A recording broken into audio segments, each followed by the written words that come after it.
So, అట్లా మనకి ఇప్పుడు రైట్ నౌ వాడుతున్నది 43 మాత్రమే. సో, ఇది నేర్పాలి ఒక మాస్టర్ అనంటే, చాలా సంవత్సరాలు కఠోరమైన శిక్షణ మీద నమ్మకం ఉంటేనే ఒక టీచర్ ఒక స్టూడెంట్‌కి ఈ విద్యని అప్పజెప్తాడు.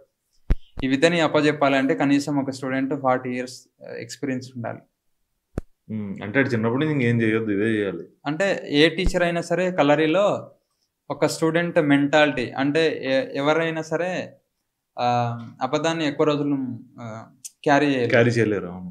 సో, అప్పటి వరకు వెయిట్ చేస్తారు వాళ్ళు. వాళ్ళకి జెన్యూనిటీ అనేది మొత్తం కన్ఫర్మ్ అయిన తర్వాతనే ఈ విద్య అనేది ఒక స్టూడెంట్‌కి ఇప్పుడు ఫర్ ఎగ్జాంపుల్ 100 స్టూడెంట్స్ ఉన్నారంటే అందులో ఇద్దరు లేదా ముగ్గురు మాత్రమే సెలెక్ట్ అయితారు ఈ కోర్స్‌కి. హ్మ్.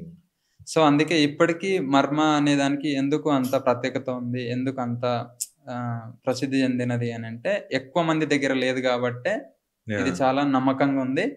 ఇప్పటికి ప్రొటెక్షన్‌లో ఉంది. హ్మ్. కాబట్టి ఇది అందరికీ ఇవ్వరు. కొంతమందికి వెల్ బిలీవ్డ్ స్టూడెంట్స్‌కి మాత్రమే ఇది ఇవ్వగలుగుతారనమాట.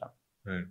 సో, మర్మ అనేది చాలా డేంజరస్ టాపిక్ అనమాట. సో, ఇందులోనే అట్ ద సేమ్ టైమ్ మనకి మర్మాలో సేమ్ ట్రీట్‌మెంట్ గిన ఉంటుందనమాట. ఫర్ ఎగ్జాంపుల్ మనకి బాడీలో ఏదన్నా ఇంజ్యూర్స్ అయితే మనకు 108 పాయింట్స్‌ని బేస్ చేసుకొని ట్రీట్‌మెంట్ ఇస్తారు. మనకేందంటే